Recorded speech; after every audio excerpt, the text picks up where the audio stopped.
Todo el mundo anda peleando en Colombia por quién quiere que sea el presidente, por X o Y motivo, pero nadie ha hablado de la salud. ¿Dónde quedó la salud? Porque a ti no te está pasando en este momento que te estás muriendo, porque tú no estás pasando por una enfermedad, ¿no? Pues déjeme decirle que yo y muchísimas personas sí.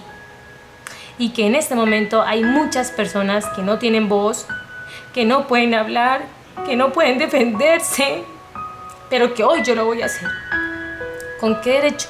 Porque soy un ser humano, porque soy una ciudadana consciente, porque soy una hija de Dios, que puede hablar, que tiene muchísimos argumentos y que hoy yo les voy a contar.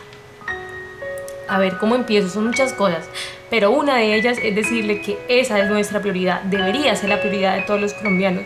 Luchar por un país donde la salud no se vulnere, donde el derecho, perdonen que llore, pero es que no lo puedo evitar. No lo puedo evitar porque es algo muy duro para mí. ¿Cómo les digo? Les voy a contar mi historia para que solo se concienticen desde ese ángulo, pero no soy la única. Yo sé que existen muchísimas personas en Colombia que les ha tocado migrar o morirse porque no tuvieron solución, porque así es esta triste realidad aquí en Colombia, un país lleno de corrupción, un país lleno de negligencia, un país lleno de manipuladores políticos que han dañado a Colombia. ¿Dónde están esas personas luchando por la vida de aquellos niños que han sido secuestrados, violados y maltratados psicológica y emocionalmente, que se han suicidado hoy día? ¿Dónde están aquellas personas que no luchan por aquellos seres que tienen su salud mental muerta? Y que esas personas se han tirado de puentes, se han suicidado. ¿Dónde quedaron esas personas que en pandemia murieron por negligencia? ¿Dónde quedaron esas personas que se arrastran en sus casas y en las calles porque no tienen una silla de ruedas? ¿Dónde están esas personas que se tuercen de dolor en sus casas porque no tienen medicamentos? ¿Dónde están esas personas que están muriendo de cáncer sin la oportunidad de una quimioterapia? ¿Dónde están esas personas que están pidiendo la eutanasia porque no se aguantan el dolor en sus cuerpos? ¿Dónde están esas personas luchando por aquellos que no pueden hablar, que no se pueden defender? Esas personas que se han muerto en ambulancias porque no los han dejado pasar en esos paros armados que han habido, que han muerto. Hoy yo ya me cansé de ver tanta corrupción, de ver tanta negligencia, de ver tanto dolor, de ver que a mi temprana edad he visto tanta cosa fea, tanta cosa mala, tanto dolor, tantas personas sufriendo y que nadie hace nada. Necesitamos la solidaridad de todas las personas, que peleemos por un derecho fundamental, que es a la salud, a la integridad física, mental, todas las personas que habitan Colombia. ¿Sabías que existe Florencia, un municipio del departamento del Caquetá, donde yo habito? Es un municipio, es un departamento muy rico en fauna, flora, aguas, ríos, en árboles, en monte, en cosas de la naturaleza en abundancia, pero que a la vez es muy pobre por la corrupción, por la falta de oportunidades, por los golpes del Estado, por tanta guerra, por tanta maldad, por tanta corrupción, por tantos ladrones, por tanta gente mala que no quieren ver el progreso en esta ciudad. Donde para poder salir de mi casa tengo que tomarme un acetaminofén y volver y llegar y tomarme un ibuprofeno. ¿Por qué? Porque andes en transporte público, carro o motocicleta o bicicleta, si no llegas pinchado, llegas con un dolor de cabeza, con picadas en la cabeza, con dolor de estómago, con dolor en la cintura, con dolor en los riñones, porque donde andes es un hueco increíble. Eso parece una trocha, esto parece un pueblo olvidado por el Estado. Más bien es eso, el departamento de Caquetá junto con cada uno de sus municipios. Esto es horrible. Me da pena decirlo porque es mi departamento, es mi ciudad, pero así es horrible. Les cuento que aquí en Florencia hay un hospital público que se llama María Inmaculada y hay 2 clínicas que prestan el servicio a las diferentes entidades del Estado. Aquí solamente intuban las personas que están muy graves y luego de intubarlas para cobrar la intubación, las remiten para otra ciudad. Quizás se mueran en el camino, quizás no. Aquí y como en todos los lugares existe muchísima negligencia médica, porque quien lo ha padecido lo sabe. Mi hijo nació sano, nació en condiciones óptimas. A los 2 meses presenta una hernia en un testículo. Yo, mamá primeriza, lo llevé al pediatra pensando que ellos tenían la razón, pensando que ellos tenían un mejor criterio que yo como madre primeriza. El médico que lo atiende, doctor Sandino, lo remite para Neiva, porque en Neiva operan. De la ciudad de Florencia a Neiva hay 6 horas de recorrido. Lo mandan en ambulancia, con esas carreteras vuelto absolutamente nada. Llegamos a Neiva y en Neiva nos lo ve el cirujano y le dice que eso no es, me dice a mí como madre que eso no es una urgencia, que una hernia es algo que le sale a cualquier persona y que no es una urgencia. Entonces yo le digo, entonces me lo llevo para mi casa y me dice, no, es que así no son las cosas, el niño entró aquí por urgencias, se tiene que quedar porque llegó en ambulancia. Lo vamos a instalar en cuidados intensivos porque es un niño prematuro, porque es un niño que necesita muchos cuidados, porque algo malo le podría suceder, porque es un niño recién nacido, apenas tenía 2 meses. Yo confiada le dije que sí, mi hijo se queda.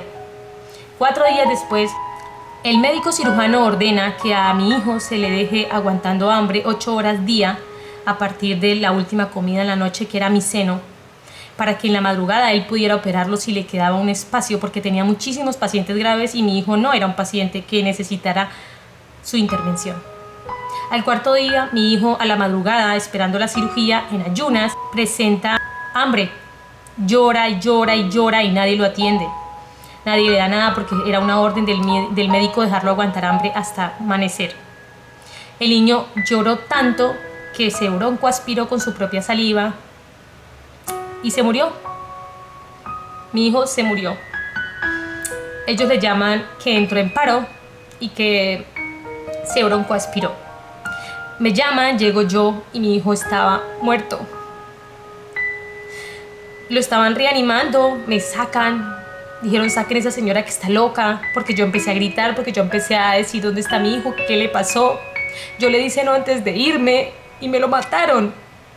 ¿Sí? Le digo yo al doctor, ¿qué le pasó a mi hijo? ¿Y saben qué me contesta?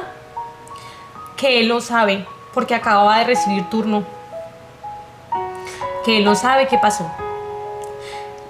Había a cargo de mi hijo y de 8 niños más en la unidad de cuidado intensivo estaba a cargo 5 enfermeras auxiliares, 2 jefes de enfermería, un pediatra y una neonatóloga.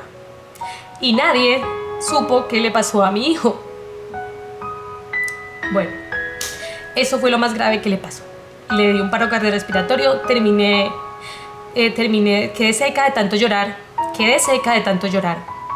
Luego se me acerca el médico y me dice que van a hacer una reunión a nivel clínica con el grupo bioética para hablar conmigo de lo sucedido. Mi hijo lo puedo ver 2 horas más tarde, lo veo, y luego de que lo reanimaron el niño revivió, estaba convulsionando, su tórax latía a 1000, su corazón a 1000. No parpadeaba, no movía sus ojitos, no movía su cuerpo, lo único que se le movía era su pecho y tenía un tubo así de grande por su boca que se lo llevaron, lo quitaron de mí, no me lo dejaron tocar. Luego tuvimos una reunión de bioética donde me dijeron que tenían una responsabilidad moral conmigo por lo sucedido. No más, no me dijeron absolutamente nada más. Nada más, ni siquiera me dijeron cómo había quedado mi hijo. Yo creí que se había despertado del paro y que ya iba a quedar normal. No, no quedó normal, y no porque ellos me lo dijeron, sino porque yo lo investigué. Mi hijo había presentado un paro cardiorrespiratorio, es decir, que mi hijo duró 10 minutos sin recibir oxígeno en su cerebro, lo cual permitió un daño cerebral increíble en su cabecita. Esto es algo terrible para una madre. Ver a su hijo bien un día y al otro día, al otro día que le muestren que su hijo ya no existe,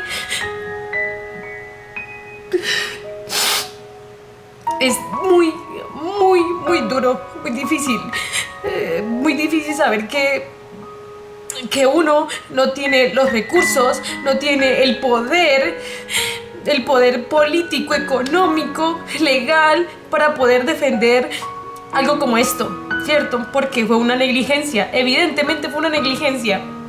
Ellos quisieron tapar el sol con un argumento diciendo que mi hijo nació con esas secuelas en el cerebro. pero afortunadamente cuando mi hijo nace le hacen los exámenes que pueden hacerle dentro del hospital donde nace, que es en la ciudad de Florencia, Caquetá, y según el médico neonatólogo mi hijo estaba en perfectas condiciones. Pero bueno, intenté poner una denuncia, una demanda, y no, ni siquiera pude ponerle porque los abogados a quienes le conté mi caso me pidieron 5 millones para un peritaje que yo no tuve en ese momento, porque pelear contra una clínica tan llena de poder y dinero era muy difícil contra una persona vulnerable que aún sigue con su hijo vivo y que lucha por él.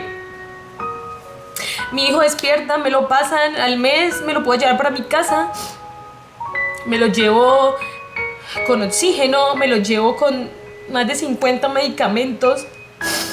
Mi hijo no aguantó el viaje y me tocó devolverme para Neiva. Desde ahí empezó una lucha legal porque en Neiva ya no lo quisieron atender más porque era un niño muy grave, porque todos los días convulsionaba, porque todos los días le daban espasmos en su cerebro, porque todos los días botaba babasa, porque mi hijo estaba descontrolado, porque su cerebro estaba muy enfermo. Entonces desde ahí empezamos una pelea legal con mi esposo para con las diferentes clínicas que existen en el país donde supuestamente hay una mejor atención. Después de luchar casi 4 meses y mi hijo en unidad de cuidado intensivos, muriéndose y viviendo, porque al estar metido en hospitales pues adquiere muchísimas bacterias, muchísimos virus que le causan diferentes neumonías, bronconeumonías, así que todo ese proceso el niño duró con 4 neumonías, ha pasado 6 bronconeumonías, lo han intubado unas 5 veces, ha sido muy difícil. Luego de ser atendido varias veces en diferentes hospitales, por fin lo pudieron estabilizar con diferentes medicamentos, pero me dieron un diagnóstico.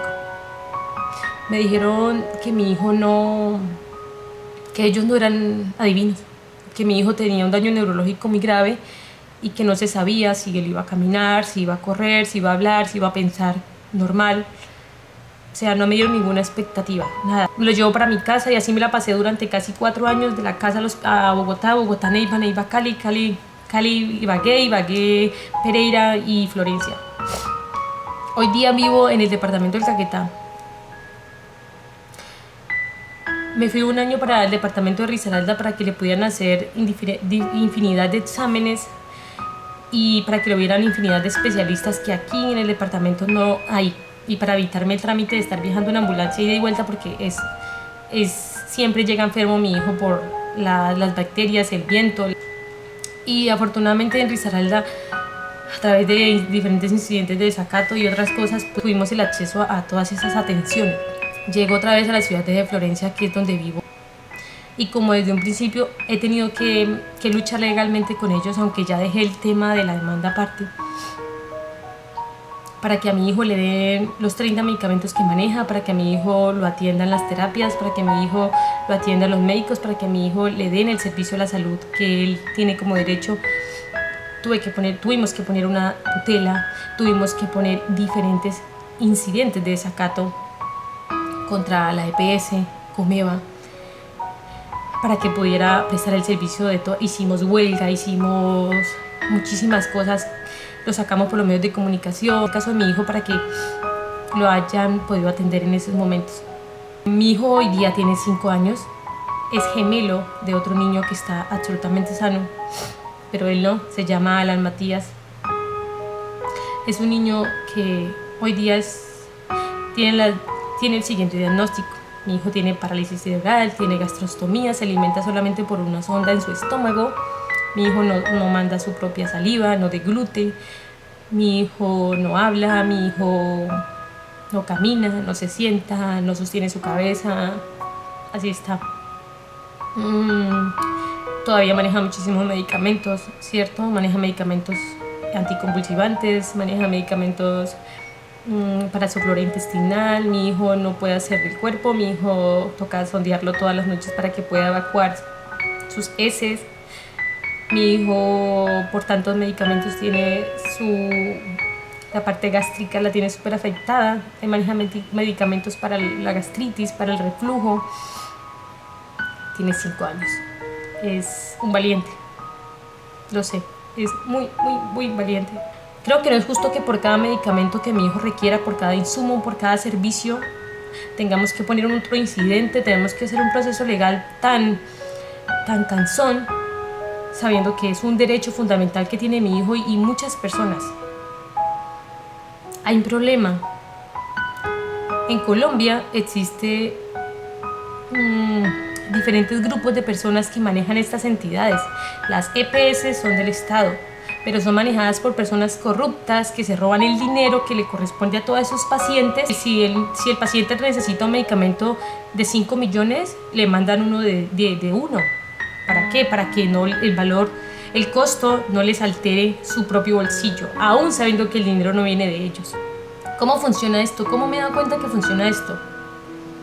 La EPS es donde estamos afiliados. Actualmente estamos en la nueva EPS, puesto que Comeva pues quedó en bancarrota. Ahora estamos en la nueva EPS porque automáticamente nos incluyeron en esa EPS. La nueva EPS, una entidad nueva que se supone que iría a hacer las cosas mejor. Desde un principio hemos tenido muchísimos problemas porque ha sido incidentes y apenas estamos recién pasados a esta nueva EPS. Ellos tienen un prestador que se llama IPS Salud Vital y otro prestador que es con subsidio, una droguería, donde cada vez que voy a reclamar un medicamento no lo tienen. Donde hay que hacer una fila de más de 50 personas para que lo puedan atender. No importa quién sea, no importa si usted es anciano, no importa si usted está en silla de ruedas, si es un paralítico, no le dan prioridad. En una IPS donde solamente hay 2 médicos generales para todos los pacientes que tiene esta gente, muchísima gente tiene como pacientes, como usuarios. Una IPS que no cumple a cabalidad con lo que ordena el médico tratante. A mi hijo le han ordenado infinidad de cosas, desde un principio para su recuperación y mantener su cuerpo estable. Es decir, ¿para qué? Mi hijo necesita y ha tenido ordenado terapias físicas, respiratorias, fonoaudiólogas y ocupacionales, junto con el acompañamiento de una enfermera para poder cuidar de él, para poder darle asistencia médica. Y con las terapias mi hijo evita que su columna se desvíe, que no se le vaya a torcer ninguna extremidad, todas esas cosas.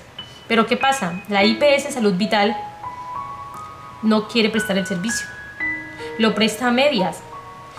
Las terapias son diarias y las terapeutas van cuando pueden, según ellas por falta de pago, según ellas porque no lo autorizan por parte de la EPS, según ellas porque no les quedó tiempo. O sea, no hay prioridad para mi hijo y yo me imagino que para muchísimos pacientes más.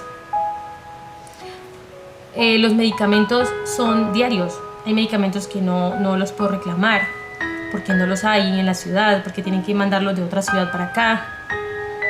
Aunque es mensual, no lo suplen. Mi hijo tiene que hacerse infinidad de exámenes, tiene varios exámenes pendientes, como radiografía de cadera, de columna, radiografía de faringeo. Mi hijo maneja oxígeno, mi hijo que tiene laringomalacia, tiene un estridor, tiene reflujo crónico, mi hijo tiene nutrición crónica, bueno, muchísimas cosas. A mi hijo se le tiene que entregar un suplemento alimentario porque la comida que le da uno no le suple para su necesidad de cuerpo, porque uno piensa que es cierto que los niños con algún tipo de discapacidad tienen que comer lo mismo que uno. No es así. Ellos tienen que comer algo muy especial para poder suplir, porque no puede llenarse su estómago, sino que tiene que ser algo mínimo para poder suplir lo que el cuerpo necesita. Y ni eso suple la EPS porque las droguerías se quedan, porque no lo tienen, porque 20 días después lo llaman para decirle a uno que ya está el suplemento, que ya está el medicamento. La única manera que me atienden es que yo ponga un incidente de desacato cada vez que incumplen algo. Esto es cansón, esto es algo que de verdad no se le desea a nadie, esto es algo que mata mentalmente, que enferma, porque ¿quién quiere pelear, cierto? ¿Quién quiere pelear con una entidad, con el Estado? ¿Quién quiere pelear con esas personas? Que no quisiera yo contar con todo el dinero que se necesita para poder sostener una persona en condición de discapacidad y que maneje medicamentos de tan alto costo. Es difícil. Como me cansé de escribir, ¿cierto? Entonces he decidido hacer este video para que llegue a muchísimas personas, para que yo no sea la única voz hablando esto. Hayan muchas más personas vocera de todas estas personas que se encuentran en condición de vulnerabilidad, que se encuentran enfermas, que se encuentran padeciendo algún dolor, algún trastorno, alguna enfermedad mental. Mi hijo no duerme, perdió esa hormona que le permitía dormir, descansar, así que toca medicarlo, toca doparlo para que él pueda descansar algunas horas en algún transcurso del día y la noche. Por ello yo debo cuidar de él y su familia 24/7. Entonces ha sido muy difícil para mí laboralmente esta situación. Aún en estas condiciones he intentado adquirir un empleo pues en lo que yo estudié. Soy comunicadora social. Bien, si Dios quiere, si Dios me lo permite, me voy a graduar de psicología. Pues, ¿qué más hacía, cierto? Ponerme a estudiar, porque era muy difícil poder estar estable laboralmente, puesto que me la paso de allá para acá, en muchísimos lugares. Toqué muchas puertas en la ciudad de Risaralda, en el departamento de Risaralda. ¿Y sabe qué me dijeron? Fui a casi a 10 medios de comunicación y me dijeron que si yo quería pertenecer a esas empresas, yo tenía que hablar directamente con el alcalde del municipio o con el gobernador. Yo les dije, ¿cómo así? Sí, como lo tomara, es decir, que todo el que tuviera un empleo en la parte comunicativa, en los medios de comunicación, entonces era rosca. Es evidente, ¿no? Bueno, no pasa nada. Intenté poner muchísimos negocios, emprender de manera independiente, pero mi hijo enfermó otra vez. Cada vez que me aíslo, digamos,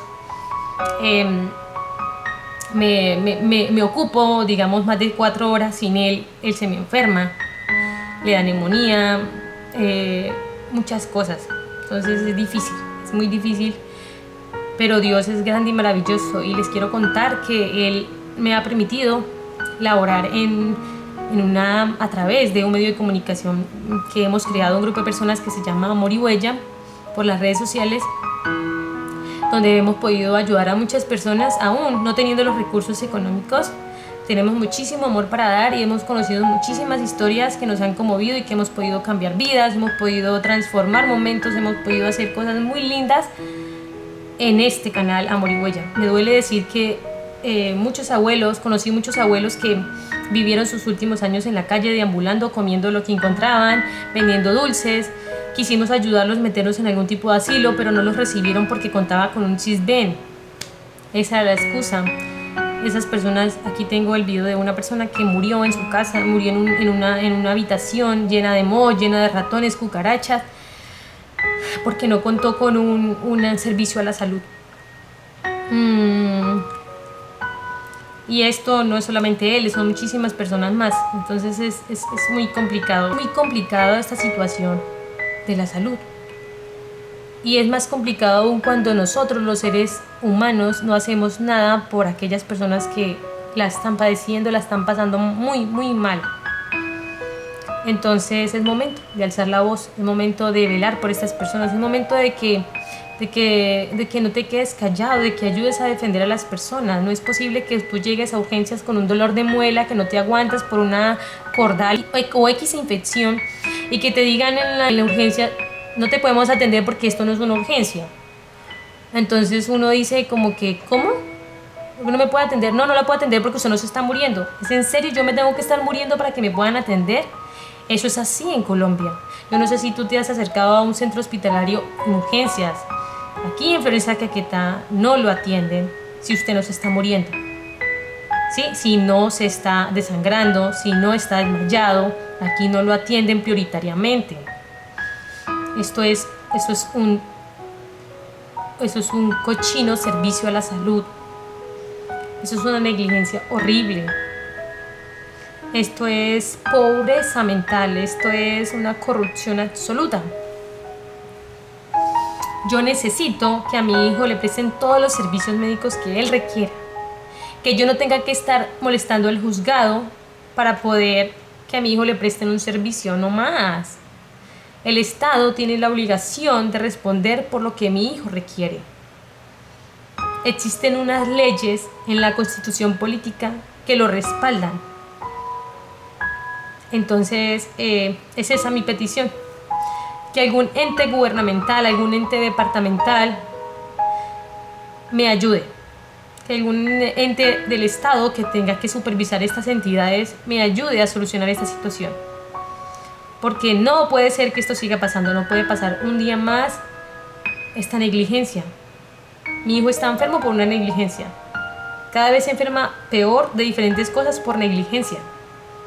Mi hijo no tiene terapias por negligencia, por la corrupción, por la avaricia, por el mal manejo de los recursos que manda el Estado para estos servicios. Entonces no puede ser que los médicos no tengan criterio propio, sino que le den órdenes para poder argumentar en una historia clínica, para poder mandar una orden médica, o si no lo echan del trabajo. No es justo que yo tenga que dedicar mi vida a estar peleando con todo mundo, a que me llamen loca, a que me cierren puertas, a que me digan que yo peleo por nada. No, nadie quiere pelear por nada. Uno pelea, créame que si uno pelea, le llaman pelea a velar por los derechos de quien está enfermo. Pero si yo hago esto es porque yo tengo corazón, porque es mi hijo, porque yo lo amo, porque yo velo por él, porque él no puede hablar, porque él no puede comunicarse con nadie. Pero yo sí lo puedo hacer, porque su papá sí lo puede hacer, porque su familia sí lo puede hacer. Entonces es un llamado a toda la sociedad colombiana. A que no se dejen, a que esta situación tiene que cambiar, a que luchemos por una mejor salud en Colombia. Por una buena salud que hace muchísimos años no existe en Colombia. Que no tengamos que emigrar a otros países para poder tener una atención digna para nuestros hijos, para nuestros abuelos, para nuestros padres. Porque quizá hoy usted no esté enfermo, ni le estoy deseando que se enferme, pero nadie sabe cuándo va a caer en cama. Entonces, por favor, ayúdenme a viralizar este video y que sean muchísimas personas las que puedan ver y concientizarse de esta situación que está pasando. Y que en estos momentos nadie habla. Dios los bendiga.